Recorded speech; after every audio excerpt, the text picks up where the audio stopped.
Hey there friends, Nibs again. Out here in the garage today, doing a little bit of goofing around. It's another cold and snowy day in upstate New York, so I figured we'd get out here and do a little bit of plinking. I think you guys are having a lot of fun with me breaking out a lot of my old timers, and this one definitely fits that bill. This one is actually a Montgomery Wards branded Hawthorne 22 caliber M130 pellet pistol. Basically a Crosman 130, but it is branded as a Hawthorne. So really kind of cool. Crosman did that for a few different companies over the years. Western Auto, they had some Western Auto branded 760s and things like that as well. But we're going to go ahead and shoot this guy. It's a multi-pump 22 caliber target pistol. It is seems to be pretty accurate. I haven't shot this one in quite a while, and we're doing a kind of a series out here in the garage for the winter time here. Just kind of breaking out old rifles and old pistols, and just doing some plinking with them and having some fun. So, but here you go. This is the right hand side of it. There's the left hand side of it. Very, very much you can see the DNA, which became the Model 1377 and 1322 eventually, but and several other types of guns like that as well. But we're going to go ahead and shoot this, see if we can get our Army man approved. Do a couple of shots of the target first, but you really want to be careful how you pump this thing. You want to make sure you close it with an open hand, because that thing will pinch you if you trust me that I know. But let's go ahead and shoot at our, it's not a real splatter burst, these are, there we go, some targets that were gifted to the channel by Mr. Chris. Appreciate his generosity over the years. I'm pumping it 6 times. The first pump really kind of doesn't count because that's what's setting the self-cocking trigger. So 5 pumps is really giving us our power. But let's keep going on that target.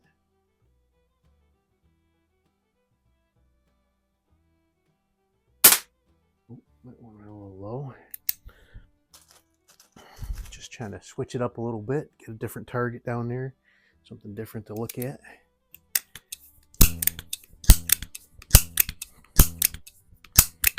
I do have plenty of Splatterburst still as well. Splatterburst kind of sponsors the channel, so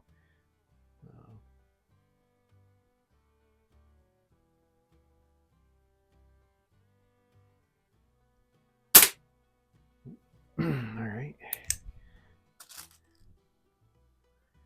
They don't sponsor me monetarily, but they supply me with all the Splatterburst I could possibly use.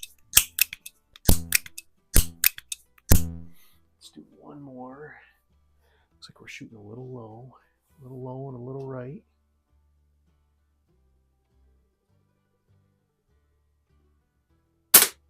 Yep. So this one, you can do a little bit of windage adjustment on it, but there's no adjustment for no adjustment for elevation at all. So we gotta do Kentucky windage and elevation here.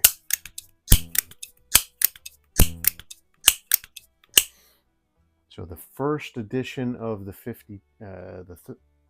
130 came out in like 54, I believe it was, and that was, you had a little button on the side. I do have one of those as well. Actually, it's right up there. After this shot, I'll pull it down and show you. So let's hit the ram.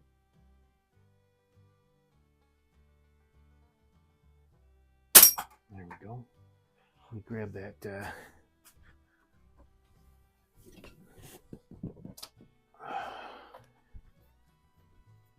So this one here, it's wood grips and wood foregrip. and it has this little cocking knob on the side. You got to push that forward, or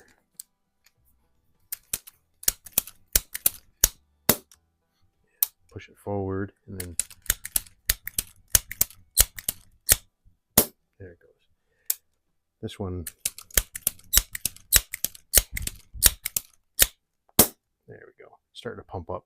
Haven't shot this one in a while. Probably should keep it down and put some oil in it just to keep them seals lubed up. But so the original version came out in about 54, and they quickly replaced it with this edition here, and this ran up into the late 60s. So it's hard to put a real date on this one. It does have a serial number on it.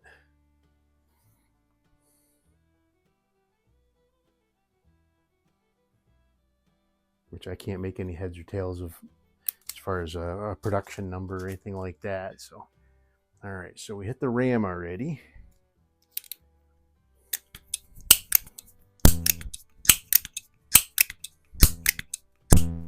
All right, I've got a couple of army men there. Those might be a little rough. Let's see if we can get one.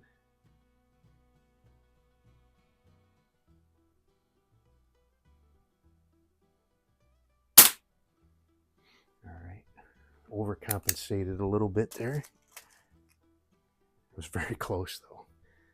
Very, very close.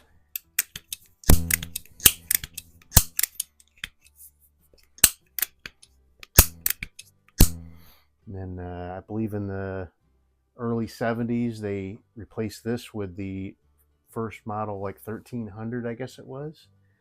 And that was a 22 caliber.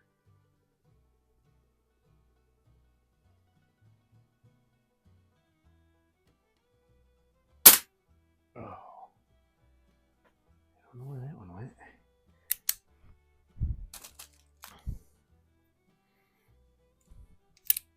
I don't have one of those 1300s yet. I do have quite a bit, most of the variations of 1377s, and one or two 1322s as well.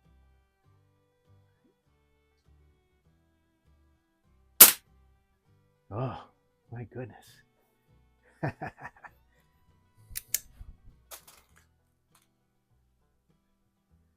can't tell where I'm missing that.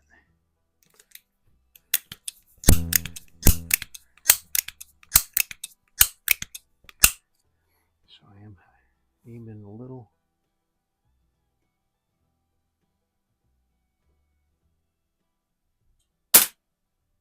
Oh, I see that one just above his head. All right.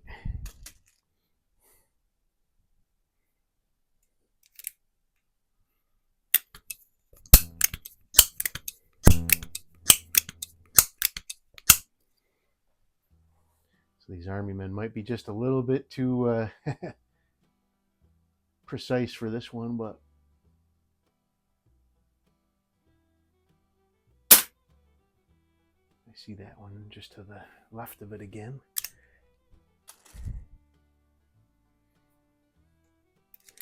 Looks like I've shot all the way around it. All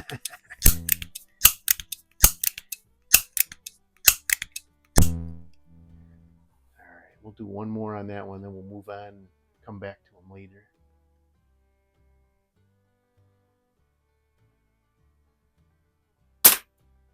Oh, looks like I shot like his his head and his gun clean off, so that's a hit. That's a hit, as Jose likes to say.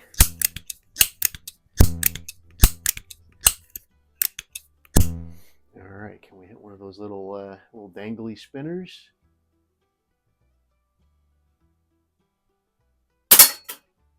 Not the one I was aiming at. Definitely shooting off to the right.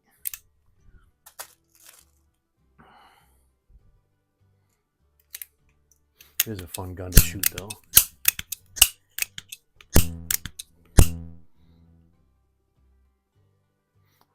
Could try to adjust that sight, I guess.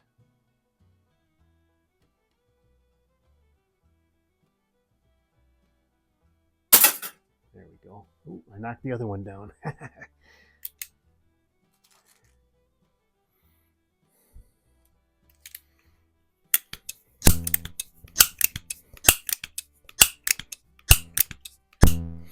All right, let's see. Can we hit a paintball? Probably only going to run through one of these paintballs. Let's see.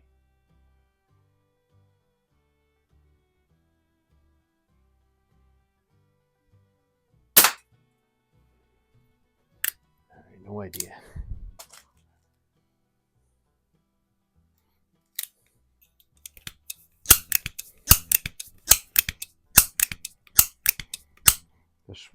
This one I did rebuild myself with a kit from Henry Ford, and I've had this one for quite a few years now.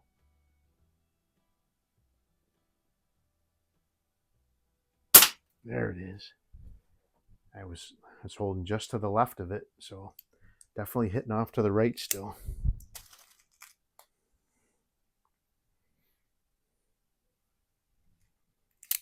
All right.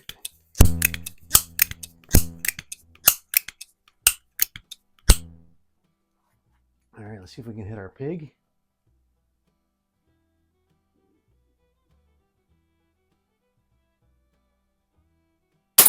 Yep, no problem. Did I say I was shooting the Crosman Premier Hollow Points? I think I did.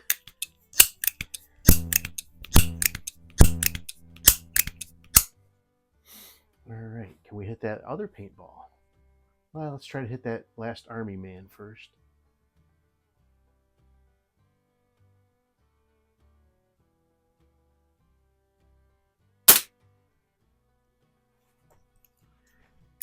Don't know where that hit. In a lot of these videos I'm like chipping little pieces off from them and don't even know it. Until after I watch the playback and start doing my editing.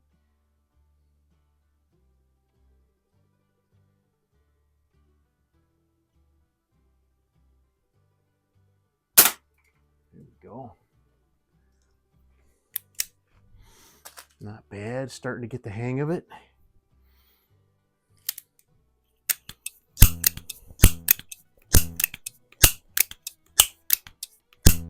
Went and shot my bullseye league this afternoon and I did pretty good. I shot with my normal Izmash CM2 that I shoot normally the first round. And then I actually brought my old Winchester 52 Pre-A, and I actually shot 1 point better with that one than I did with the Izmash that I shoot most of the time. All right, let's see if we can hit that last paintball.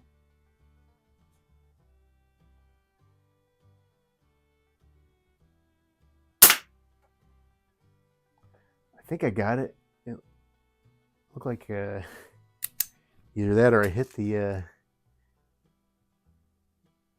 golf tee that it was sitting on. I can't tell from here. I think it was a hit though.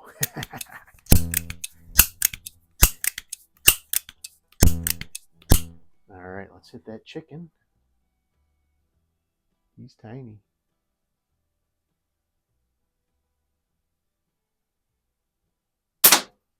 He's just barely bigger than the army men.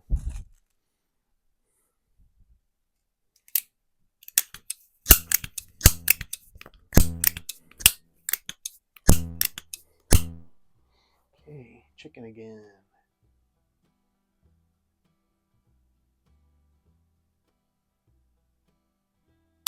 There we go. All right, let's let's see if we can hit that big dangler on the far right hand side there, and then we'll wrap it up. Took a few other extra shots to get some of those, but not too bad. Pretty cool gun from probably the 60s, I'm guessing.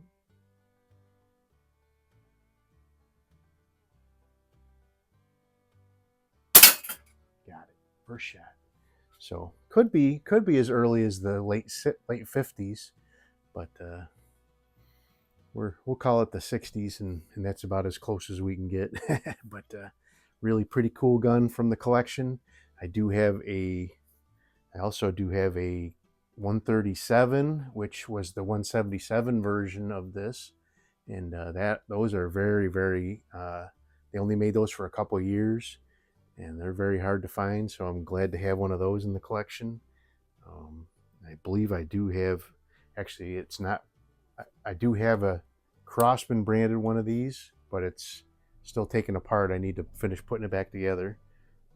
But there you go. A really cool Hawthorne, which was branded by Crosman for Western Auto or Montgomery Wards, and really pretty cool. Appreciate everybody sticking around to the end. Hope you liked the video. Till next time, have a great day.